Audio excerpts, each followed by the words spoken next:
Alice estava começando a ficar muito cansada de estar sentada ao lado da irmã na ribanceira e de não ter nada que fazer. Espiara uma ou duas vezes o livro que estava lendo, mas não tinha figuras nem diálogos. E de que serve um livro sem figuras nem diálogos? Pensou Alice. Assim começa um dos livros mais famosos da literatura mundial, que completou 150 anos de publicação. O autor era um professor tímido de matemática, que usou o pseudônimo Lewis Carroll. It's just a rabbit with a waistcoat and a watch. Oh, my dear whiskies! I'm late! Now this is curious. What could a rabbit possibly be late for?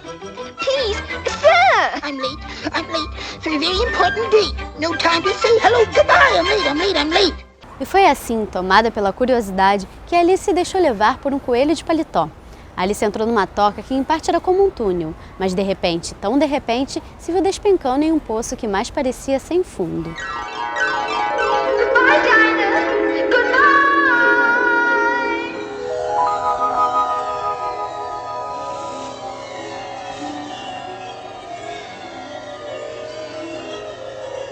Ler Alice no País das Maravilhas é descobrir, junto com a menina, um universo novo, onde a lógica é subvertida. Ao entrar, esqueçam tudo o que já sabem, porque o País das Maravilhas tem uma lógica própria. Todo leitor que descobre o livro é um pouco Alice. Essa lógica eu chamo de uma lógica poética, uma lógica do imaginário, e não uma lógica da razão.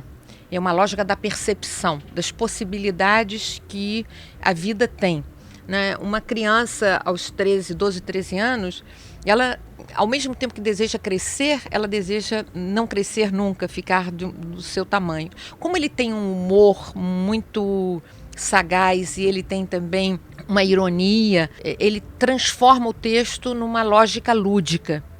Foi em uma viagem de barco pelo rio Tamisa, na Inglaterra, que Lewis Carroll imaginou as aventuras de Alice. Ele criou a história para entreter Lorina, Edith e Alice Liddell, as 3 filhas do vice-chanceler da Universidade de Oxford, onde o autor dava aulas de matemática. Elas gostaram tanto que pediram para Carroll escrever a história no papel. Assim, elas poderiam ler sempre umas para as outras. 3 anos após a viagem, em 1865, o livro inspirado na menina Alice, de 10 anos, foi publicado como o conhecemos hoje. Que sensação estranha, disse Alice. Devo estar encolhendo como um telescópio. E estava mesmo. Agora só tinha 25 centímetros de altura, e seu rosto se iluminou à ideia de que chegara ao tamanho certo para passar pela portinha e chegar àquele jardim encantador.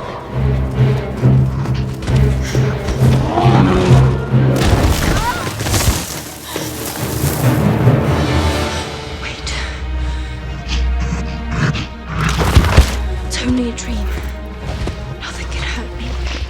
A fantasia que entra como contraponto. Olha, há um mundo subterrâneo, há um mundo atrás das aparências, há um mundo em que a gente pode ensaiar sem perder de vista, porque o livro não perde de vista a violência, não perde de vista os contrastes. O livro traz os problemas que o real tem, mas eles são tratados numa perspectiva instigadora, numa perspectiva de se pensar sobre aquilo que de fato está acontecendo. A história é cheia de aventuras e criaturas fantásticas, como a lebre de março e o gato risonho. It really doesn't matter which way you go. I'll take you to the Hare and the Hatter, but that's the end of it.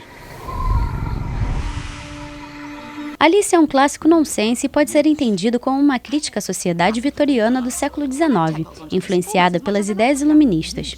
O coelho branco, por exemplo, é uma caricatura do clássico cidadão inglês. Usa paletó, relógio de bolso e está sempre apressado.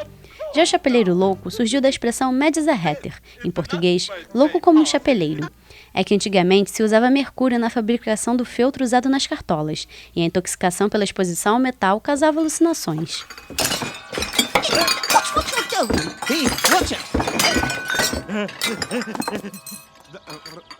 It's you. Alice no País das Maravilhas é considerado um livro inesgotável. Isso pode explicar o sucesso do clássico através dos tempos, que já teve milhares de reedições e traduções, além de adaptações para o cinema, o teatro e até para os quadrinhos.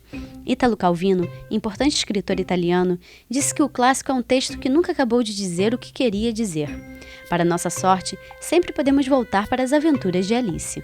Na verdade, o livro foram feitos por uma menina adolescente do século XIX que continua fazendo as delícias dos adultos do século XXI. O livro é uma obra que é simultaneamente muito simples, né? Uma adolescente pode ler tranquilamente, mas ela é muito complexa porque a potência de leitura dela é enorme. Então a gente vê que se debruçar sobre Alice nos espelhos ou nas maravilhas é algo que permanece no imaginário dos homens, grandes ou pequenos. But I don't want to go among mad people. Oh, you can't help that. Most everyone's mad here.